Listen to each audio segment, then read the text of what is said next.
Vinicius জুনিয়রের মুখের সামনে থেকে ব্যালন ডিওর নিয়ে যাবেন লাউতারো মার্টিনেজ। একদিনেই নিষ্পত্তি হয়েছে ফুটবল বিশ্বের দুই বড় আসরের শিরোপার।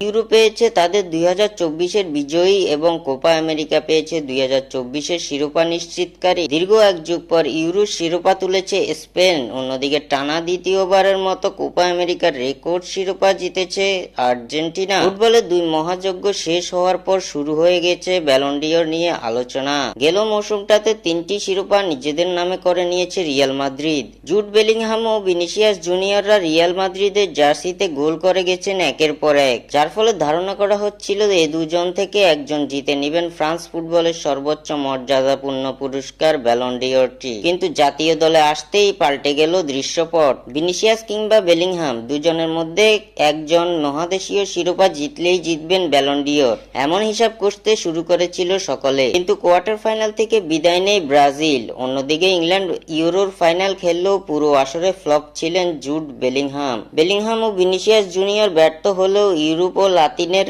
এই দুই আসরে অনেকেই নজর কেড়েছে। তাদের মধ্যে একজন হলেন আর্জেন্টাইন সুপারস্টার লাউতারো মার্টিনেজ। আর্জেন্টিনার এবারের কোপা আমেরিকার জয়ের নায়ক বলা চলে লাউতারো মার্টিনেজকে। যদিও গেল আসরে জাতীয় দলের হয়ে স্ট্যাটটা সুখকর ছিল না লাউতারোর। 2022 কাতার বিশ্বকাপে 6 ম্যাচে পাননি কোনো গোল ও অ্যাসিস্টের দেখা।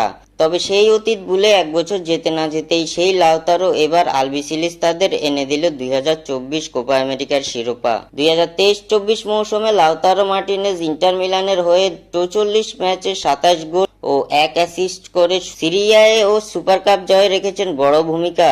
সিরিয়ায়ের টপ স্কোরার হিসেবে জিতেছেন মোস্ট ভ্যালুয়েবল প্লেয়ারের পুরস্কার। জাতীয় দলের হয়েও একের পর এক গোল করে চলেছেন লাউতারো মার্টিনেজ, যার ফলে কোপা আমেরিকার সর্বোচ্চ গোলদাতার পুরস্কারটি উঠেছে তার হাতে। করেছেন 6 ম্যাচে 5 গোল। ক্লাব ও জাতীয় দলের জার্সিতে করেছেন গুরুত্বপূর্ণ সব গোল। নাপোলির বিপক্ষে ইতালিয়ান সুপার কাপের ফাইনালে যোগ করার সময় গোল করে দলকে এনে দিয়েছেন শিরোপা। 2024 কোপা আমেরিকার ফাইনালে অতিরিক্ত সময়ে তার গোলে টানা দ্বিতীয়বারের মতো ইতিহাস গড়া শিরোপা জিতে আর্জেন্টিনা। গেল মৌসুমে 52 ম্যাচ খেলে সর্বমোট 42 গোলে অবদান এবং বড় সব শিরোপা জয়ে অবদান রেখে ব্যালন ডিওরের অন্যতম কন্টেন্ডার এখন এল তোরো। অন্যদিকে লাউতারো ছাড়াও এই পুরস্কারের অন্যতম দাবিদার হিসেবে আছে স্পেনের রদ্রি। ইংলিশ প্রিমিয়ার লিগে ম্যান সিটিকে চ্যাম্পিয়ন করেছে। দীর্ঘ এক যুগ পর নিজ দল স্পেনকে এনে দিয়েছে ইউরোর শিরোপার স্বাদ, যা জেতার ক্ষেত্রে বড় অবদান রেখে জিতেছেন টুর্নামেন্ট সেরার পুরস্কার। তাই তো বলা চলে ভিনিসিয়াস জুনিয়রের মুখের সামনে থেকে ব্যালন ডিওর নিয়ে যাবেন